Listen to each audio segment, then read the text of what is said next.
Bonjour à tous, bienvenue sur la chaîne de Project Dips. Donc oui, on se retrouve avec un gros véhicule, donc c'est le Mercedes Vito. Alors j'ai déjà fait ce véhicule, mais sauf c'était la version utilitaire, donc là c'est la version 9 places. Et après j'avais fait un Citroën Space Tourer à 9 places, c'était à peu près le même gabarit. Donc je suis habitué avec ce genre de véhicule, donc oui c'est compliqué à faire un covering vu la hauteur. Donc là c'est un rouge métallisé et donc là ça va passer en noir métallisé en finition satin. Donc je pense on va pas vraiment faire le tour du véhicule, hein. Vous connaissez déjà, j'ai déjà montré. Donc la calandre ça va rester comme ça en chrome. Toute la partie en bas ça va passer en noir. Les rétroviseurs je dois voir avec le client si je dois les repeindre en noir métallisé. Est-ce que ça vaut vraiment le coup? Les poignées vont rester couleur plastique. Donc il y aura un dessiglage, donc le Vito Tourer va être effacé et le Mercedes, lui il va rester en chrome. Je vais montrer l'intérieur hein, pour ceux qui sont intéressés par le Mercedes Vito, parce que la version 9 places je l'ai jamais montré. Alors je sais pas si vous voyez bien, donc oui, il y a de la place pour les bagages, même en 9 places. Donc il y a deux portes coulissantes. Ah, je pense on doit être très bien pour faire des longs trajets. Mais bon, ça doit consommer un peu, hein. Forcément, le véhicule il est lourd. Et l'intérieur, c'est du Mercedes. C'est très beau, vous avez déjà vu l'intérieur de la version utilitaire. Alors là, je ne me rappelle plus du tout si c'est exactement le même. Mais en tout cas, c'est très beau. Bon, le véhicule, il est presque neuf, hein. Il a 10 000 km.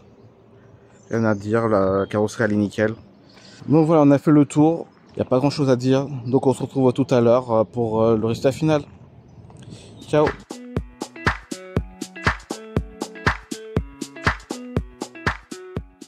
La base de Full Dip est terminée, donc c'est un noir métallisé. Donc j'ai ouvert un peu le garage, donc on voit très bien que en plein soleil, ça va être un gris très foncé. Là, il manque encore le vernis, donc ça va être du vernis satin. Et donc la couleur sera un peu plus sombre. Donc oui, c'est comme je disais, hein, ce genre de véhicule, c'est assez compliqué à faire. C'est surtout le toit, monter sur l'escabeau et faire de chaque côté. Pour ça, c'est long à faire. Et c'est pour ça qu'il y a un certain prix, parce que là... il y a pas mal de pots à mettre et surtout il y a encore du vernis à mettre. On se retrouve tout à l'heure pour le résultat.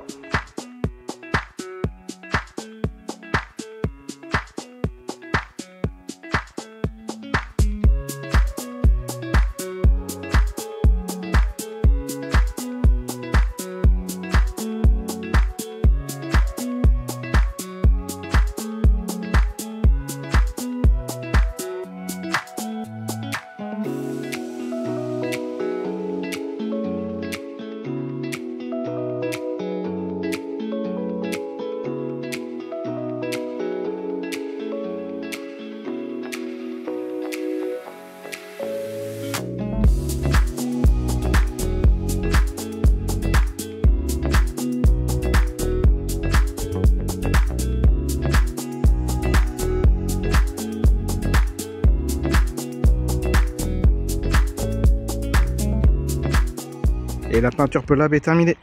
Donc c'est du noir métallisé avec un vernis satin. Donc là j'ai mis un peu plus de gloss par rapport à d'habitude. Donc là on voit vraiment une différence. Le véhicule est limite brillant. Donc le glossy que je propose, c'est un peu plus brillant que ça je pense. J'en ai pas fait beaucoup des véhicules en glossy. Le résultat est très bien. Ça fait un véhicule assez sombre. Et quand il y a du soleil, là entre deux averses il y a un peu de soleil. Et là on voit quelques petits reflets un peu marron, cuivrés. Donc c'est le noir métallisé qui est comme ça. Donc oui, c'est un véhicule assez difficile à faire aussi, parce qu'il y a pas mal de quantité à faire, il y a beaucoup de vernis à mettre. Il y a le toit qui est à faire aussi. Et après tout ce qui est masquage, c'est pas si compliqué que ça par rapport à d'autres véhicules. Comme par exemple, vous allez voir la calandre. La calandre a été démontée et après tout le bas c'était peinture rouge. Donc là c'est beaucoup plus simple avec la peinture liquide, ça va partout et on voit plus du tout de rouge. Donc en vinyle je pense qu'ils n'acceptent même pas les poseurs de vinyle, parce que je vois pas comment ils peuvent faire. Là à part repeindre le bas, mais bon ça fait bizarre. Là en vinyle ils peuvent pas le faire. Ou sinon c'est très compliqué et là ils vont passer beaucoup de temps. Et je sais même pas si sur la durée de vie, si au bout d'un moment si ça va pas se décoller parce qu'il y a plein de petits morceaux partout. Bon, je vais vous montrer un peu les intérieurs. Après voilà, c'est du rouge. C'est du rouge qu'on ouvre, on voit que ça. Mais bon, c'est un beau rouge métallisé. Donc ça me choque pas.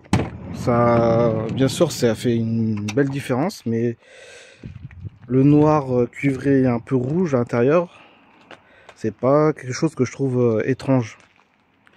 Donc j'ai démonté la partie des joints ici, comme ça fait un rendu un peu plus propre. Et on voit la démarcation. Je sais pas si vous allez la voir, la mise au point. Hop, la petite démarcation qui est là. Et bien sûr, elle est en bas. Et les rétroviseurs, ils sont du plastique brut. Donc oui, à la base, même le client il voulait des poignées noires brutes, que je ne me prenne pas la tête, mais je sentais que ça va être beaucoup mieux avec la peinture Pelab, et c'est bien le cas. Et je me demande si j'aurais pas dû faire le rétro aussi. Il y a un peu de peau d'orange parce que c'est pas vraiment du brillant, c'est du satin un peu plus brillant, mais aussi il faut dire que le full dip, quand j'applique une bonne dizaine de couches, forcément j'ai un peu plus de peau d'orange par rapport à une vraie peinture. Donc je reçois quand même quelques critiques sur le fait qu'il y a un peu de peau d'orange, mais si on met de la brillance, les défauts on les voit plus, et vu que c'est pas de la peinture, forcément on voit plus la peau d'orange. C'est pas aussi lisse que du vinyle, mais bon, je préfère avoir un peu de peau d'orange parce que j'applique des bonnes quantités de peinture que faire que 5 ou 6 couches, un résultat presque lisse, et derrière le client, au bout de 2 ou 3 ans, il va galérer pour enlever ce covering.